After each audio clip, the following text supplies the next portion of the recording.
ভেটকি পাতুরি বা ইলিশ পাতুরি সচরাচর আমরা অনুষ্ঠান বাড়িতে খেয়েই থাকি, তবে এই রকম পাতুরি খুব একটা দেখা যায় না। আমাদের পাশের বাগান থেকে কুমড়ো গাছ লতিয়ে লতিয়ে আমাদের বাড়িতে এসে আশ্রয় নিয়েছে, সেখান থেকেই কিছু কুমড়ো পাতা পেড়ে নিয়েছি।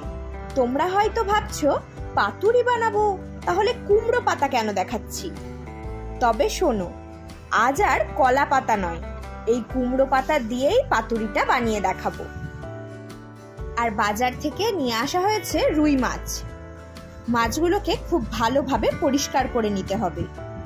আমি কিন্তু বেশিরভাগটাই পেটির মাছ নিয়েছি, তবে এই রেসিপিটা মাছের যে কোনো পিস দিয়েই বানানো যাবে।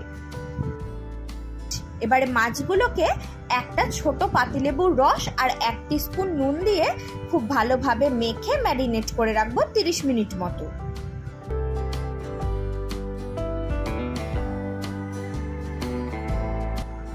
প্রতিটা মাছের গায়ে কিন্তু নুন আর লেবুর রসটা ভালোভাবে রাব করে মাখিয়ে নিতে হবে।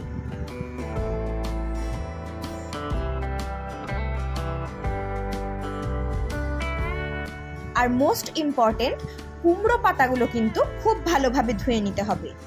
প্রতিটা পাতাই উল্টে পাল্টে এভাবে হাত দিয়ে ঘষে ঘষে পরিষ্কার করে নিতে হবে।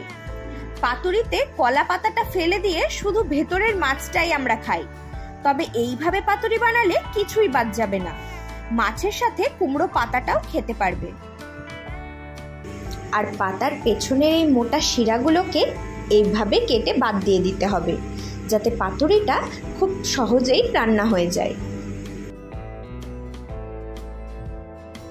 এবারে একটা মিক্সিং জারে দিয়ে দিচ্ছি 3 টেবিল চামচ কালো সর্ষে আর 2 টেবিল চামচ পোস্ত। এরই সাথে 1 টেবিল চামচ চার মগজও দিয়ে দিচ্ছি।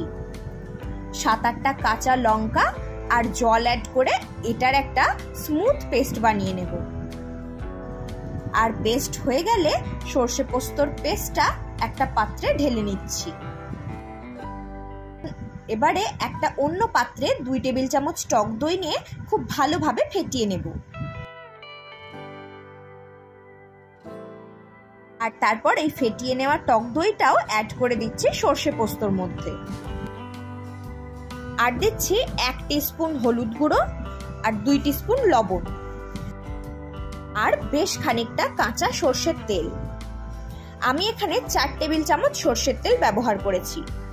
সর্ষের তেলের জন্যই কিন্তু এই রেসিপির স্বাদটা আরো এনহ্যান্স করবে, তাই অবশ্যই এই রান্নাতে সর্ষের তেলই ব্যবহার করবে।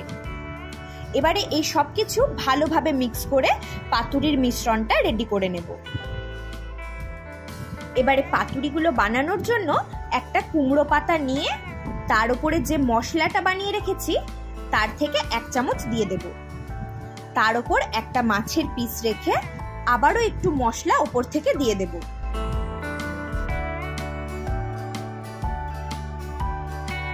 তারপর চারধার থেকে পাতাটা মুড়ে সুতোর সাহায্যে বেঁধে দিতে হবে, যাতে পাতাটা খুলে না যায়।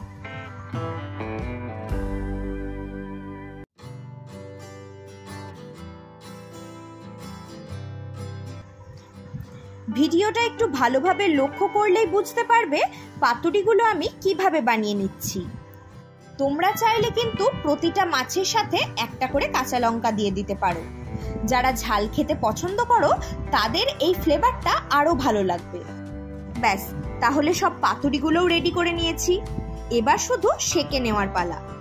তাওয়াতে সামান্য একটু তেল ব্রাশ করে পাতুরিগুলো সাজিয়ে দিয়ে সামান্য একটু জলের ছিটে মেরে দেব। তারপর ঢাকা দিয়ে সেঁকে নিতে হবে।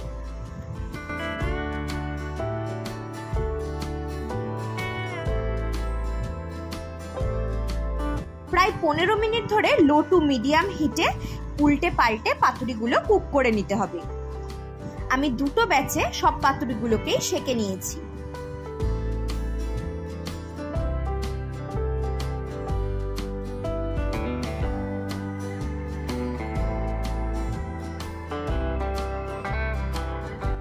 বাড়িতে বানিয়ে না খেলে বিশ্বাসই করতে পারবে না যে এই পাতুরিটাও খেতে অপূর্ব লাগে। এইভাবে পাতুরিটা বানানোর সবচেয়ে বড় ফায়দা হচ্ছে মাছের সাথে সবুজ শাক পাতাও খাওয়া হয়। যেটা আমাদের স্বাস্থ্যের জন্য খুবই উপকারী। আরে বাবা, ভেটকি, ইলিশ এগুলো তো লাগছে না, রুই কাতলা যা পাবে তাতেই বানানো যাবে। তাহলে ঝটপট বানিয়ে ফেলো বাড়িতে। আর ভিডিওটা ভালো লাগলে অবশ্যই একটা কমেন্ট করো, আর ভিডিওটাতে লাইক দিতে ভুলো না। আবার কথা হবে নেক্সট ভিডিওতে অন্য কোনো রেসিপি নিয়ে। আজ আসি, টাটা।